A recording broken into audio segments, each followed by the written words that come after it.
আল্লাহ আকবার। এর হাজারো প্রমাণ রয়েছে, হাজারো প্রমাণ রয়েছে যে আল্লাহ সুবহানাহু ওয়া তাআলা মৃত থেকে জীবিত আবার পুনরায় জীবিত করে আল্লাহ প্রমাণ দেখিয়েছে। যাই হোক, আল্লাহ সুবহানাহু ওয়া তাআলা কুরআনুল কারীমে সূরাতুল ইয়াসিনের মধ্যে সেই কিয়ামত সম্পর্কে, যে মানুষগুলো কিয়ামত বিশ্বাস করে না, যে মানুষগুলো পুনরুত্থান পুনরুজ্জীবিত হবে সেই কথার প্রতি ইয়াকিন রাখে না, সেই মানুষগুলোকে আল্লাহ সুবহানাহু ওয়া তাআলা সূরাতুল ইয়াসিনের আয়াত দ্বারা কি বলছেন চলুন একটু দেখি। আউযু বিল্লাহি মিনাশ শাইতানির রাজীম। বিসমিল্লাহির রাহমানির রহিম। ونفخ في الصور فإذا هم من الأجداث إلى ربهم ينسلون।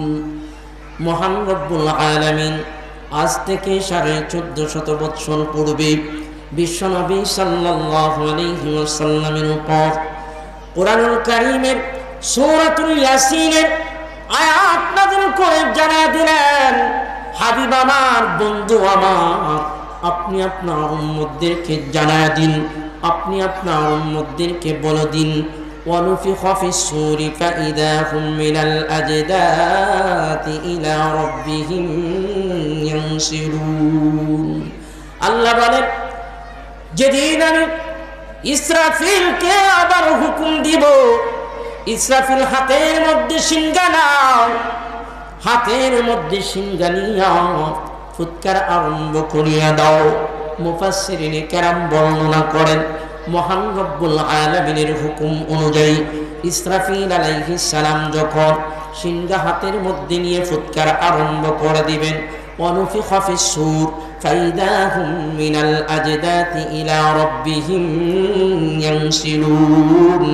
আল্লাহ বলেন, সেদিন মানুষগুলো কবর থেকে উত্থিত হয়ে, কবর থেকে জীবিত হয়ে হাসরের ময়দানের দিকে দৌড়াইতে আরম্ভ করবে। জোরে জোরে বলেন সুবহানাল্লাহ। আল্লাহর কথা কি মিথ্যা হতে পারে? জোরে বলেন পারে। তাহলে কবর থেকে পুনরায় জীবিত হয়ে হাসরের ময়দানের দিকে, রবের দিকে দৌড়াইবেন বলেছেন কে? আরো জোরে বলেন কে? তাহলে যেই মানুষগুলো আখিরাতের প্রতি বিশ্বাস নাই, কিয়ামতের প্রতি বিশ্বাস নাই, ওই মানুষগুলোকে আল্লাহ ডাক দেয়, ও আমার গোলাম, কোরআন তিলাওয়াত করো, কোরআন তিলাওয়াত করে বুঝে নাও, আমি যেদিন ইসরাফিলকে হুকুম করব, ইসরাফিল সিংহা হাতের মধ্যে নাও, সিংহা ফুৎকার দাও।